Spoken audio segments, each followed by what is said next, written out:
Bonjour à tous, c'est Julia, j'espère que vous allez bien. Moi je suis hyper contente de vous retrouver aujourd'hui puisqu'on se retrouve pour ma vidéo pile à lire des 12 livres de fantasy que je veux absolument lire en 2024. Il y a des pépites, des livres que vous m'avez conseillés, des livres qui me font très envie.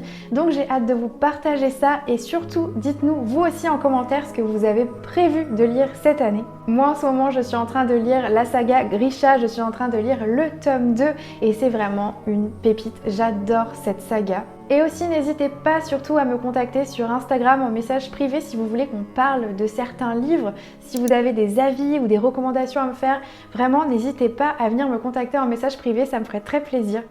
Donc nous, on va pouvoir commencer à attraper votre boisson chaude, un petit encas à grignoter, on y va, c'est parti.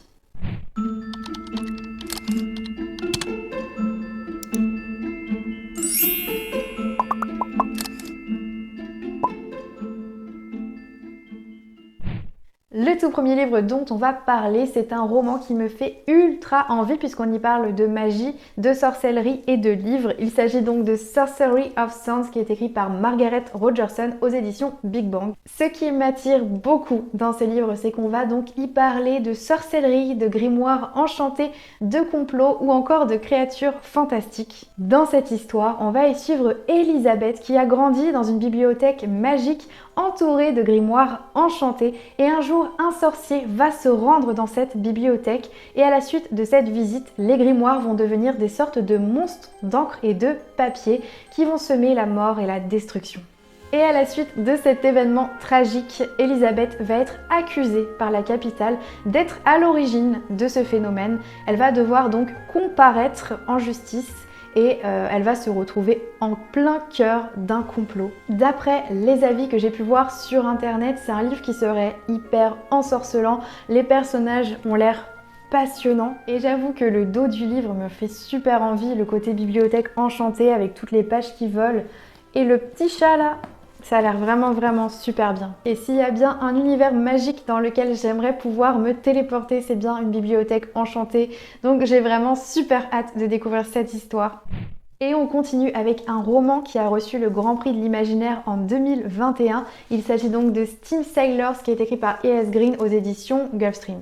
Ce roman a l'air passionnant, on est sur un univers de steampunk avec des arches qui flottent dans le ciel et ça me rappelle beaucoup la passe miroir de Christelle Dabos et à l'intérieur le livre est comme ceci. On va donc y découvrir des machines extraordinaires, des îles suspendues dans les airs et on va partir à l'aventure à bord de l'héliotrope pour découvrir les secrets d'une alchimie qui serait disparue. On est dans un univers où l'alchimie permettrait de créer des machines extraordinaires, des inventions merveilleuses, sauf que à l'ère des industriels, toutes ces connaissances ont été perdues. Les alchimistes auraient caché un trésor dans une cité secrète. On va donc prendre part à une aventure pour essayer de le retrouver et on va y suivre Prudence qui se serait fait enrôler de force à bord de l'héliotrope qui contient un équipage de pirates. C'est un univers où on va enquêter avec des indices qui permettraient de se rendre à la cité des alchimistes et ça rappelle un petit peu l'univers de Jules Verne. Enfin bref, si jamais vous avez envie de partir à l'aventure, je pense que ce livre peut être une pépite. Le troisième livre que j'ai super envie de lire, c'est un roman qui va nous parler d'une île magique et il s'agit donc de La Maison au milieu de la mer céruléenne qui est écrit par TJ Klune aux éditions de Saxus. On va y suivre dans cette histoire un personnage qui travaille pour le ministère de la Jeunesse magique et c'est un personnage qui travaille dans un orphelinat et un beau jour, il va être recruté pour se rendre sur une étrange île magique et y effectuer une mission. C'est un roman qui est décrit comme une bulle de réconfort et aussi comme un conte de fées et il y a un très beau jaspage où l'on y retrouve l'illustration qu'on a sur la couverture et c'est vrai que j'en ai entendu tellement de bons retours et ça a l'air d'être un petit peu une cosy fantasy j'ai l'impression donc j'ai super hâte de découvrir ce livre. Le quatrième livre dont je vais vous parler, c'est une sorte de dystopie qui me fait super envie puisqu'on y parle de monstres. Il s'agit donc de Absolu, les Mobilisés, qui est écrit par Margot Dessen aux éditions Big Bang. Dans cette histoire, on est plus sur de la science-fiction et on va y découvrir Prime et Johanna, qui sont deux personnages qui ont un avenir plutôt prometteur et qui vont malheureusement être tirés au sort pour se rendre dans un lieu où résiderait une chose monstrueuse. On est plongé dans une ville qui n'ouvre ses portes qu'une fois par an lorsque les mobilisés, qui sont les personnes tirées au sort pour affronter ce monstre, vont devoir aller essayer de le vaincre. Mais depuis 19 générations, personne n'en est jamais revenu. Je suis vraiment trop contente que la dystopie revienne progressivement parce que c'est un univers littéraire que j'aime beaucoup. Et là, on va partir dans un monde complètement corrompu, j'ai l'impression, avec cette histoire de monstre qui rôde et qui aurait été créée par les humains. Donc j'ai vraiment hâte de voir comment les personnages vont faire pour vaincre ce monstre et s'ils vont survivre. Ça a l'air d'être un livre avec beaucoup d'adrénaline, donc j'ai trop hâte de le lire. On passe maintenant à un roman de fantasy épique qui me fait très envie. C'est un livre qui apparemment est très addictif, qui a une plume qui se lit très bien. Et il s'agit donc du Nom du vent qui est écrit par Patrick Rothfuss aux éditions Bragelonne.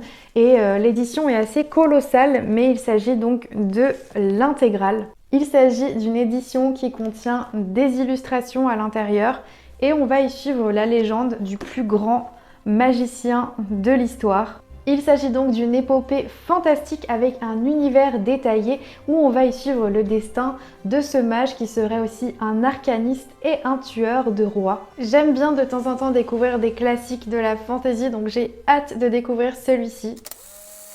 Rebonjour, je vous retrouve quelques jours plus tard pour continuer la vidéo parce que j'ai été interrompue et j'ai préféré reprendre quelques jours plus tard pour être vraiment au calme. Donc on était en train de parler des 12 livres que je veux lire pendant 2024 et on s'était arrêté au Nom du vent.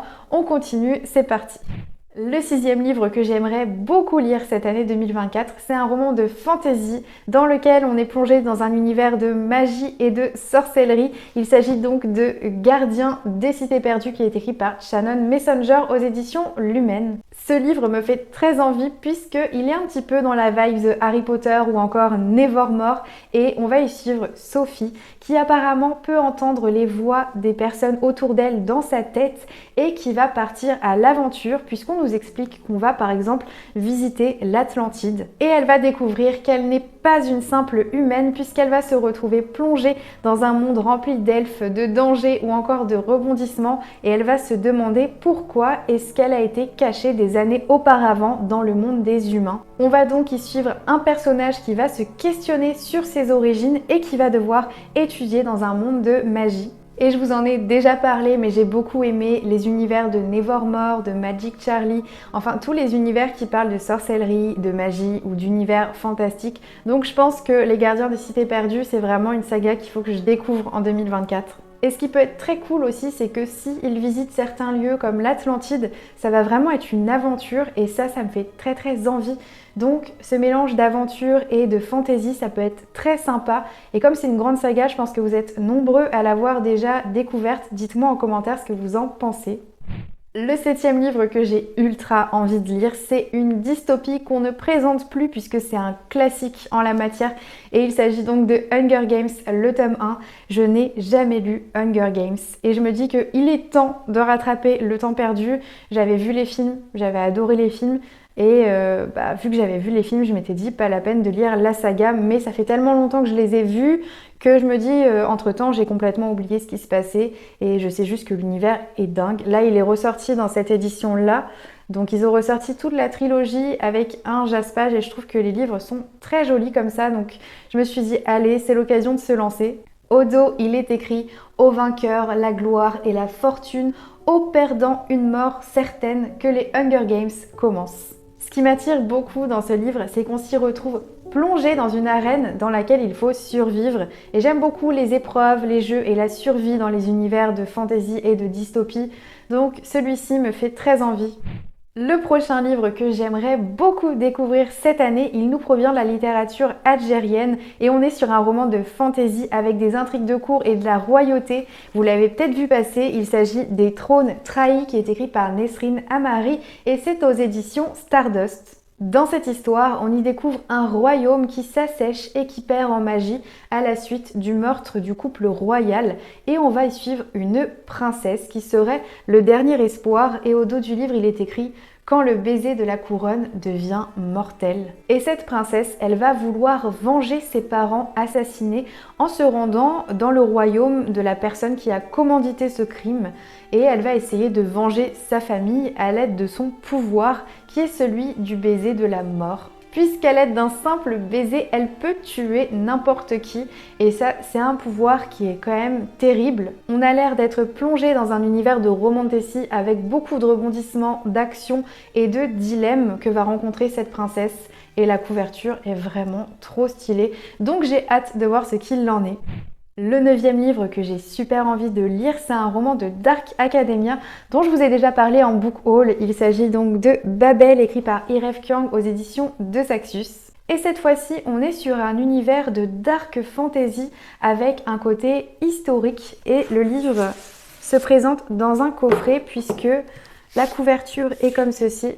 Le jaspage est très joli, il y a beaucoup de détails et sous la jaquette, donc déjà on a ça et ensuite le livre est comme ça, enfin il est magnifique et là on a en fait toute la carte qui représente la ville d'Oxford donc ça a l'air vraiment trop bien comme univers et j'aime tellement la dark fantasy que quand j'ai vu ce livre sortir je me suis dit celui-là il faut que je lise vraiment en 2024.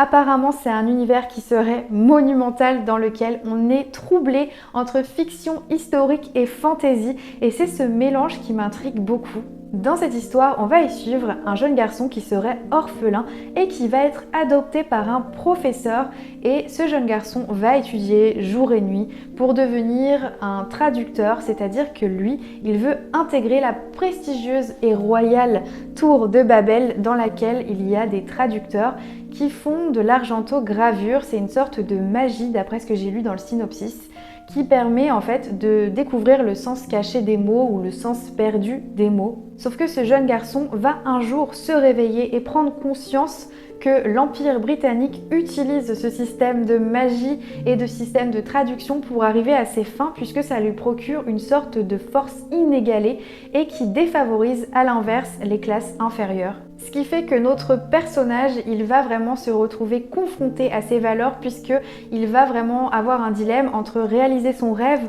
ou bien écouter ce que son cœur lui dicte et il va devoir donc se mêler à une histoire de pouvoir puisque ce roman va mettre en conflit le savoir avec le pouvoir. Et d'après ce que j'ai pu voir au niveau des avis, ce serait un futur classique tellement c'est un livre qui est génial et qui pousse à la réflexion. C'est un roman qui a reçu de nombreux prix littéraires et j'aime beaucoup le fait que ça va être sur une université et qu'il va y avoir des mystères dans cette université. Donc j'ai hâte de découvrir ce livre de Dark Academia qui me fait mais tellement envie. Le prochain livre que j'ai super envie de lire en 2024, c'est Threads of Power de Willy Schwab aux éditions Lumen. J'avais adoré la trilogie Shades of Magic, alors là c'est une sorte de tome 4, mais apparemment ça peut se lire indépendamment des autres. Mais d'après ce que j'ai entendu lire, c'est quand même mieux d'avoir lu la trilogie avant, puisqu'on y retrouve tous les codes magiques liés aux univers et aussi les personnages. Et j'adore la couverture, ça fait un petit peu Dark Academia aussi, j'ai l'impression. Et Shades of Magic, c'est tellement bien écrit. Donc j'ai hâte de retrouver la plume de l'autrice et de replonger dans cet univers de magie qui était sombre mais à la fois merveilleux. Puisque je ne vous spoilerai pas la trilogie, il faut vraiment la lire parce qu'elle est excellente. Mais dans la trilogie, on se balade entre différents Londres. Il y a le Londres rouge, le Londres noir, le Londres blanc et le Londres gris. Et chacun de ces Londres ont une particularité liée à la magie. Certains Londres n'ont plus de magie ou d'autres en ont beaucoup. Et parfois, il y a des mondes un petit peu corrompus dans lesquels il ne vaut mieux pas trop s'y rendre. Et c'est ça qui fait toute la magie de cet univers. Pour le moment, tout ce que je peux vous dire, c'est que cette histoire se déroulerait 7 ans après l'aventure de Shades of Magic. Et on va y suivre apparemment une enfant qui serait dotée de pouvoirs et qui va tomber sur un artefact magique. Mais on y parle aussi de royauté avec une secte qui va tenter d'arriver à ses fins et on va avoir tout un système dans lequel cette jeune fille va devoir essayer de rapporter l'équilibre du monde et de la magie grâce à son don et peut-être à cet artefact magique. Le 11e livre que j'ai super envie de découvrir cette année, c'est un roman qui est écrit par Ariel Holst. Il s'agit donc de Les Sœurs Carmine qui est publié aux éditions Memos et dans lequel on est dans un univers de dark fantasy gothique avec des créatures de la nuit. C'est un univers qui me fait extrêmement envie puisqu'on s'y retrouve à Grisaille, une cité très sombre dans laquelle il y a beaucoup de meurtres puisque c'est une cité qui est peuplée de monstres et de personnages complètement loufoques. On y suit, nous, 3 sœurs qui ont l'air excentriques et tellement intéressantes. On a la grande sœur Mary qui est une voleuse qui escalade les toits pour piller différents lieux et on a Dolorine qui, elle, à l'inverse, est une jeune femme qui participe à de nombreux bals et elle n'hésite pas à tuer ses rivales. Et on a Dolorine qui est la petite dernière qui parle avec sa peluche maléfique et qui entendrait des voix et qui aurait un lien étrange avec cette peluche. Et dans cet univers, il y aurait 8 familles d'aristocrates qui conspirent sur le trône et c'est un monde dans lequel la mort est monnaie courante puisqu'il y a beaucoup de meurtres et de créatures qui vont s'entretuer et j'ai vraiment hâte de découvrir le destin de ces 3 sœurs. Et j'ai sauté sur l'occasion puisqu'ils ont sorti cette édition collector qui regroupe en fait toute l'histoire, tous les tomes sont à l'intérieur donc il est assez gros mais c'est l'intégrale complète. Et j'ai remarqué qu'on avait quelques petites illustrations intégrées dans ce roman. J'avais même pas fait attention la première fois. Enfin bref, c'est une édition qui est très très belle et si vous avez envie de découvrir cet univers de dark fantasy gothique, je pense que c'est vraiment l'occasion de lire la trilogie entière. On passe au dernier livre de cette vidéo qui fait partie des étoiles montantes de l'imaginaire et qui a été écrit par Anatrice. Il s'agit donc de La Guilde des Ombres et qui est paru aux éditions Pocket. C'est une dark fantasy avec des personnages très intrigants. On a des guerrières, des dragons ou encore des elfes d'après ce que j'ai pu lire. Et on va avoir aussi beaucoup de violence. La Guilde des Ombres, c'est un univers dans lequel on suit un groupe d'assassins elfides qui règnent sur les rues misérables d'une cité et qui seraient sous les ordres d'une déesse mortelle. Dans ce roman, on va y suivre une jeune fille qui va intégrer les rangs de ces assassins pour rejoindre la Guilde des Ombres et ça va être en fin de compte sa survie au sein de ce groupe. Au début, on a un schéma qui nous explique les grades dans cette Guilde des Ombres. Ça démarre à apprenti, ensuite on devient ombre, puis maître, il y a 5 maîtres et enfin seigneur pour arriver tout en haut de la hiérarchie de la Guilde des Ombres. Donc cet univers a l'air bien construit, on est sur quelque chose de très original puisqu'on va avoir pas mal de violence et on va y suivre une jeune fille qui va essayer de survivre dans cet univers. Et ces assassins elfides, en plus d'être des tueurs, auraient des dons surnaturels. J'ai vraiment hâte de découvrir ce que nous propose Anatrice. Ça fait longtemps que j'entends parler de cette autrice française et de son univers, la Guilde des Ombres, qui serait juste trop bien. Il a reçu le Grand Prix de l'Imaginaire, c'est un monde qui m'intrigue beaucoup. On est sur une dark fantasy et je pense que ça peut vraiment devenir un coup de cœur, donc j'ai hâte de le découvrir cette année. En tout cas, moi j'ai trop hâte, c'est de savoir ce que vous avez prévu de lire cette année 2024 et aussi si parmi tous ces livres dont on vient de parler, il y en a certains que vous avez déjà lus, dites-moi ce que vous en avez pensé. Et nous, on se retrouve très vite dans une prochaine vidéo. Je vous souhaite de merveilleuses lectures et je vous dis à bientôt.